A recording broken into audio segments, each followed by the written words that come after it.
A lot of fallout from this debate this past week. More Republicans jumped ship and endorsed Hillary Clinton following Trump's performance Monday night. Many of them say her stances might not fit perfectly with their views, but feel Trump's personality combined with a dangerous world is simply too big a chance to take. One guy who hopes the trend continues, John Stubbs, co-founder of the group Republicans for Clinton in 2006. John, appreciate you being here. Thanks for having me. You know, every time we do one of these segments, Twitter lights up and everyone says, all right, the guy you're interviewing who says he's a Republican for Hillary isn't really a Republican. So I'm going to start with that. Lifelong Republican. Lifelong Republican.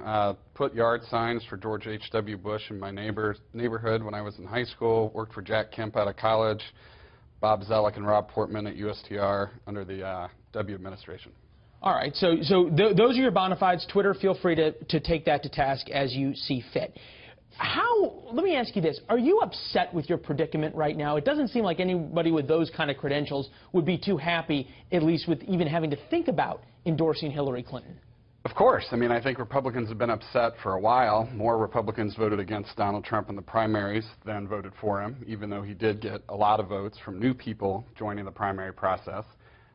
So if you are traditionally a Republican, if you grew up under the party of Reagan like I did, if you were looking for an optimistic, inclusive party based on empowerment, respect for individual liberty, Donald Trump is not your candidate. And really, Hillary Clinton is a better alternative? Hillary Clinton is the least worst outcome. Donald Trump is the worst outcome. And when you're faced with the worst outcome, pragmatically speaking, you have to look at what your options are. Right now, our options, we believe, Republican Congress with Hillary Clinton is the best path for stability. You talk about, though, a Republican Congress for Hillary Clinton. Do you worry at all that as more Republicans come out for Hillary Clinton, which has undoubtedly happened, that all of a sudden you are going to end up in a situation where there's a chance that Congress flips, that it affects the down ballots so much?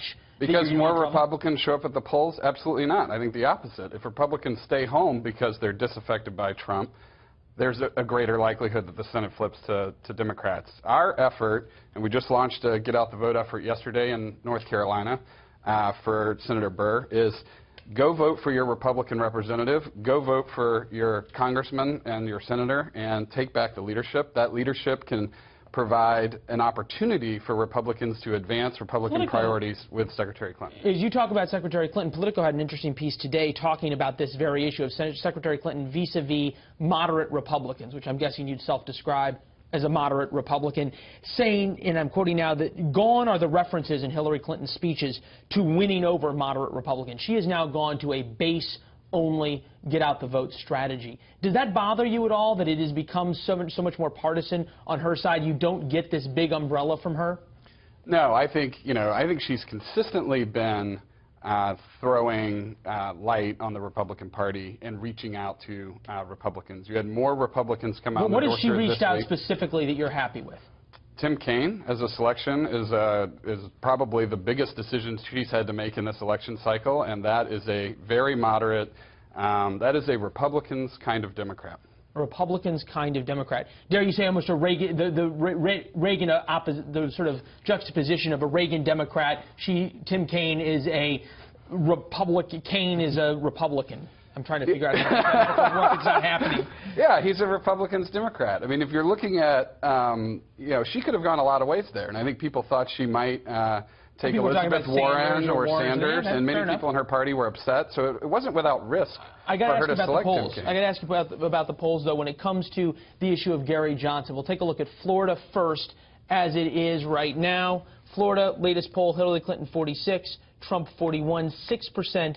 Gary Johnson. Looking at North Carolina, the state that you talked about, 45% Donald Trump, 40% Hillary Clinton, 6% Gary Johnson. How worried are you, and for that matter, are quote-unquote Republicans for Hillary, about the Gary Johnson factor? Very worried. I mean, I think that most of the people that are voting for Gary Johnson in this year's election are doing so out of protest. They don't like Donald Trump. He's not their nominee. We get it. He's not our nominee either. And they just can't get to Secretary Clinton. Even the Chicago Tribune. They can't get to Secretary Clinton, so they're looking at third-party options. Here's the problem with that. When you live in a state like North Carolina, your vote is literally worth tens of thousands of times more than a voter in a safe state. It is not an equal system. The Electoral College does not make every vote the same. And so you could actually flip the election to Donald Trump, your worst-case scenario, by protesting for Gary Johnson. Gary Johnson got less than 1% of the vote in North Carolina in 2012. What has he done in 4 years to move up 6x? All right. Well, I'm sure that you'll be trying to answer that question or not answer it over the next 5 weeks there in North Carolina when you Get Out the Vote program. Appreciate it, John. Thank you. Thanks for having being me. here.